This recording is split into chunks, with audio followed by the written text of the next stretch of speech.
हम ढूंढते फिरते हैं कि हम बड़े परेशान हैं, बड़ी तकलीफ़ में हैं, पता नहीं सुकून क्यों नहीं आता। मुफ्ती साहब से मसला भी पूछा है, पीर साहब से वजीफ़ा भी पूछा है, सारे काम किए हैं, पर सुकून क्यों नहीं आता।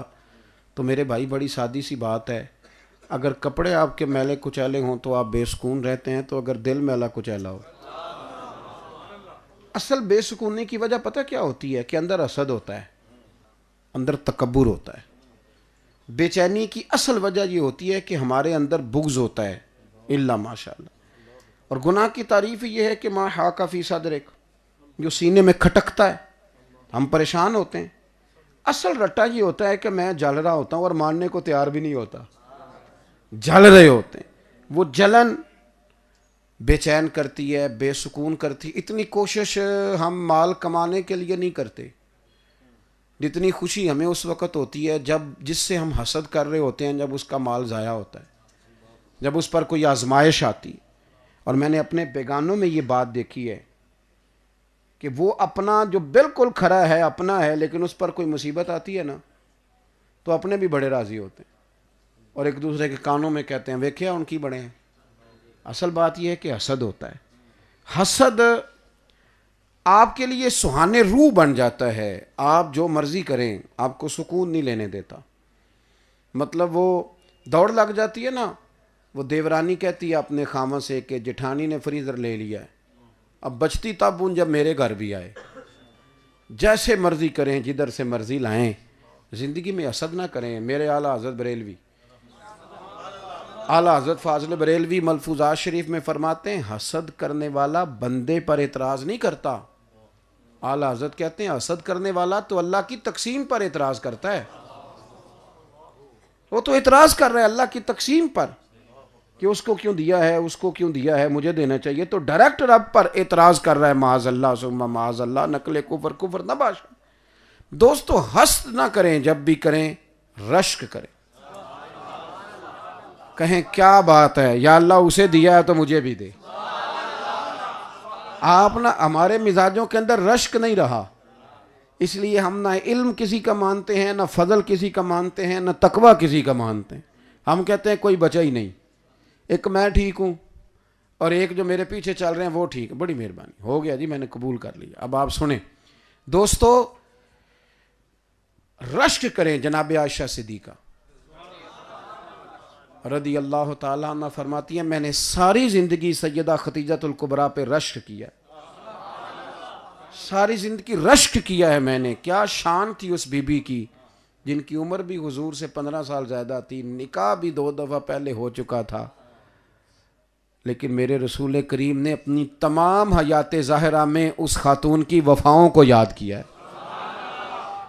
फरमाती मैं रश्क करती थी। रश्क, आप रश्क करें, आप किसी का एतराफ़ करें, आप किसी की खूबी को तस्लीम करें, अल्लाह आपके दिल को राहत अता करेगा। लेकिन ऐसा चक्कर चला है, ऐसा चक्कर, मैंने तो लंबे चौड़े इलेक्शन नहीं देखे, पर जितने देखे हैं ना, उसमें मैंने देखा है कि बंदे एक पार्टी के होते हैं, लेकिन एमएनए और एमपीए की आपस में नहीं बन रही होती। एक पार्टी के हो के भी लोग, एक एक कबीले के हो के, एक इलाके के हो के, फिर भी आपस में सेट। अगर आप नाराज़ ना हो जाएं तो मजहबी लोगों के लिए भी एक बात कर दूं, थोड़ी सी कर दूं मजहबी लोगों के लिए। कुछ दोस्त आ गए ये पिंडी की तरफ से टाइम लेने, कहने लगे फ़लाने मोहल्ले में टाइम दे दें। मैंने उनसे कहा कि मैं वहाँ फ़लान जगह पे आ रहा हूँ। कहते नहीं साड़ी मसीते भी दो। मैं क्या हो कि दीजिए, आप मेरी बात को समझे कि यहाँ तक वो मेरी सोसाइटी और है, मेरी जमात और है, मेरा इलाका और है, मेरी तंजीम और है। सारी तंजीमें, सारी जमातें, सारा कुछ रसूलुल्लाह के कदमों का सदका है। तो आप किसी जगह तो अपने आप को इजमाई तौर पे कायम रखें ना, हसद नहीं करें। इससे तकसीम दर तकसीम का दरवाज़ा खुलता है। थोड़ा कबूल करें, थोड़ा एतराफ़ करें। और हम ना इतनी दूर बाज़ों का निकल जाए, इतनी दूर। नाथ खानी 40,000 लेता है तो क्यों देते हो 40,000? माल बिकता ही वो है जिसको दुनिया खरीदने लग जाती है। आपने क्यों खरीदा?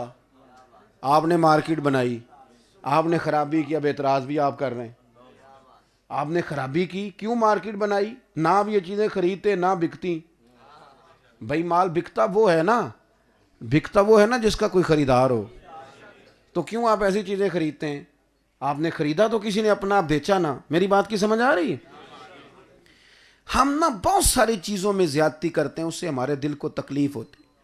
हजरत आयशा सिद्दीका रदी अल्लाह ताला अन्हा फरमाती, मैं रश्क करती थी, कंजुल माल में मौजूद है। फरमाती हैं दोपहर के वक़्त ना हुजूर खाने के बाद आराम करते थे, लोग मिलने नहीं आया करते थे। पता था ये महबूब के आराम के औकात हैं। एक बूढ़ी बीबी आ गई मिलने। कहते हैं वो दरवाजे पे बोली तो हुजूर यूं उठे कि जैसे बिछड़ा हुआ आदमी किसी से मिलने के लिए उठता। अल्लाह के रसूल ने उसको बिठाया, उस बूढ़ी को खाना खिलाया। वो बातें करती तो हुजूर गौर से सुनते, उसकी बातों का जवाब देते। और यूं लगा कि देखे ना, मेहमान दो किस्म के आते हैं। एक मेहमान बैठा होता है तो बंदा दुआ कर रहा होता है कि अल्लाह करे इन्हों को फोन आ जाए, जाए, है ना, इस तरह का मेहमान। और एक मेहमान वो होता है कि मिसले तावीज़ होते हैं कुछ लोग, वो जब भी मिलते हैं शिफा होती है। तो दिल करता है ये ज़रा ठहर जाए, जाए ना, ज़रा बैठे थोड़ी देर रुके। कई लोग होते हैं ना जो बोझ बनते हैं तबीयत, और कुछ लोग ऐसे होते हैं जिनसे दिल लग जाता है। हज़रत आयशा सिद्दीक़ा रदी अल्लाह ताला अन्हा फरमाती हैं कि रसूल कायनात सल्लल्लाहु ताला अलैहि वसल्लम ने बड़ी तवज्जो से इन्हिमाक के साथ उस खातून को वक्त दिया, प्यार किया। और जब वो जाने लगी तो हुजूर ने तोहफे भी दिए। आप फरमाती हैं कि महबूब वो चली गई तो हुजूर लेट गए, गहरी सोच में चले गए। मैं करीब गई, कदमों पे हाथ रखा। मैंने कहा हुजूर ये बीबी कौन थी? तो फरमाती हैं रसूल करीम सल्लल्लाहु अलैहि वसल्लम की मुकद्दस आंखों में आंसू आ गए। हुजूर की आंखों में आंसू आ गए तो सरकार फरमाने लगे, आयशा ये हजरत खतीजतुल कुबरा की सहेली थी, ये उनके ज़माने में आया करती थी। आयशा वक्त देती थी, प्यार करती थी। आज ये दोबारा आई है ना, तो मैंने वही मोहब्बत इनके साथ उसी तरतीब से जारी रखने की कोशिश की। आप मिशकात शरीफ पढ़ें। हज़रत आयशा सिद्दीक़ा से किसी ने पूछा, ये 2 हदीसें हैं, ये आपने याद कर लेनी है। करेंगे इंशाअल्लाह। सुन्नी एक बात बड़ी पक्की करके याद करता है, पक्की, हर सुन्नी ने याद की है। बताऊं कौन सी?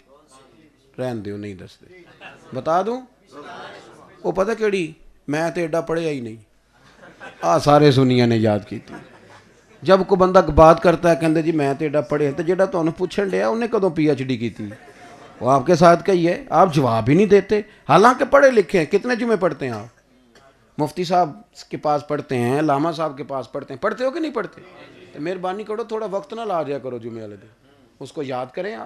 आप देखें वो क्या बयान करते हैं, आप समझें उस बात को। एक साहब मेरे पास आए, वो कई दफ़ा एक मौलवी को खुश करने के लिए दूसरे की गिबत भी करते हैं ना। तो मुझे कहने लगे जी साढ़े हज़रत साहब थे वही गल सुनाते हैं हर जुमे।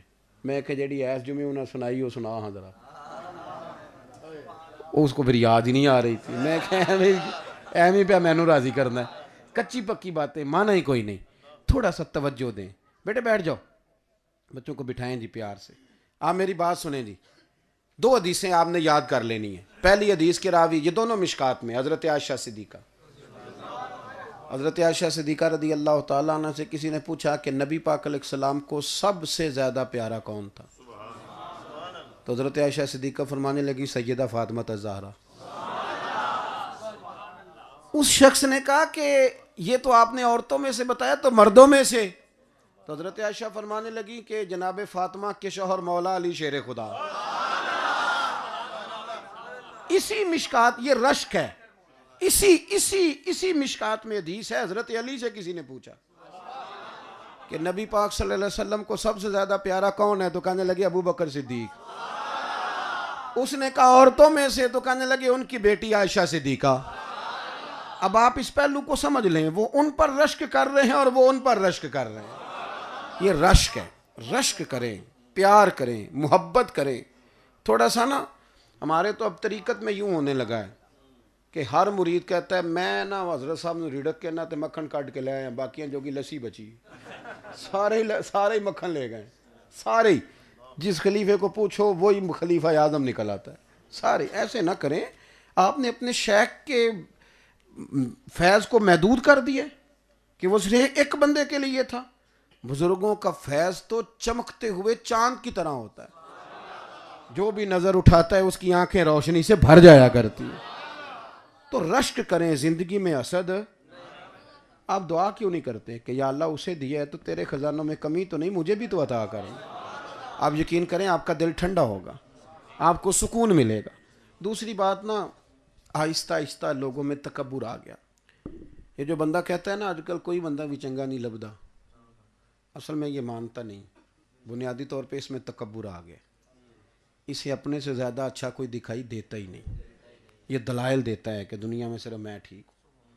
जब हम सब की नफ़ी कर रहे होते हैं ना, तो बुनियादी तौर पर हम ये दलील दे रहे होते हैं कि मैं सबसे ज़्यादा ठीक हूँ।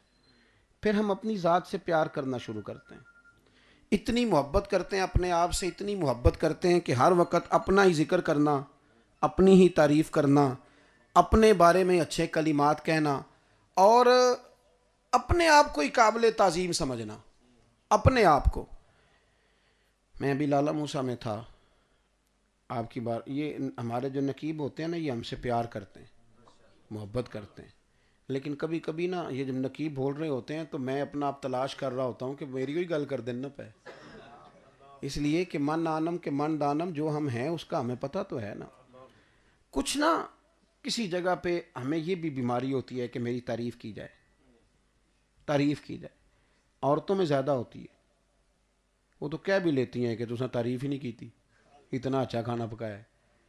मर्दों में भी अब ये बीमारी, और शेख सादी रहमतुल्लाह अलैह फरमाया करते थे कि लकड़ी को घिन खा जाती है और बड़े लोगों को खुशामद खा जाती है। में बीमारी लग गई है तारीफ़ कराने की। बहुत सारे लोग हैं उनका बस नहीं चलता, वरना 2 बंदे रख लें, एक सवेरे 8 घंटे उनकी तारीफ़ करे, एक शाम 8 घंटे तारीफ़ करे। बड़ा हमें अच्छा लगता है, फला लगता है। याद रखना, तारीफ़ उसी की है जिससे सुबह क़यामत और अल्लाह का रसूल राज़ी हो जाए। बाकी तो लोग बड़े बड़े लोगों की तारीफ़ें करते हैं, फिर मामला ख़त्म हो जाता है ये। और फिर चूँकि मैं काबिल एज़ाज़ होता हूँ, मैं हज़रत साहब हूँ, मैं अल्लामा साहब हूँ, कहीं मैं चौधरी साहब हूँ, कभी मैं सेठ साहब हूँ, कहीं मैं नवाब साहब हूँ। फिर जब मैं महफ़िल में आता हूँ ना, सरकार की महफ़िल है। किसकी? तो सरकार की महफ़िल, वो जुलूस हमारे यहाँ निकलने लगा तो मुझे एक साहब कहने लगे क़यादत तुसी करोगे? मैं कहा जुलूस नबी पाक दे नाम दा ते मेरी की औकात है क़यादत करा। आप बात को समझे ना, इसकी क़यादत कौन करे, किसके अंदर जुर्रत है? तो यहाँ आके भी ना महफ़िल मिलाद में भी बाद बंदे गर्दन उठा उठा के दिखाते हैं, नकीब महफ़िल को गर्दन उठा उठा के कि मैं आया हूँ किसी तरीके अगे सादला है उठा। उनको सुकून ही नहीं होता जब तक स्टेज पे ना बुलाएं, रह जाते हैं मज़ा लेने से, सुकून लेने से। अगर आपके अंदर आजिज़ी है, आप नॉर्मल ज़िंदगी जीना जानते हैं, तवज्जो है ना मेरी बात पर, आप यकीन करें आपको सुकून हासिल होगा, आपकी तबीयत ठंडी हो जाएगी। थोड़ा ज़मीन पे चलेंगे तो आपका ज़मीन वालों से रिश्ता मजबूत हो जाएगा, आपका ज़मीन वालों से रिश्ता मजबूत होगा। लेकिन चूँकि हम खुद आज खुद अपने लिए कुछ तयन कर लेते हैं कि मैं ये होता हूँ, फिर उसमें उलझ के रह जाते हैं। खुदा मुझे ऐसी खुदाई ना दे कि अपने सिवा कुछ दिखाई ना दे। थोड़ा सा ज़मीन पे रहें, थोड़ा सा देखें, प्यार करें।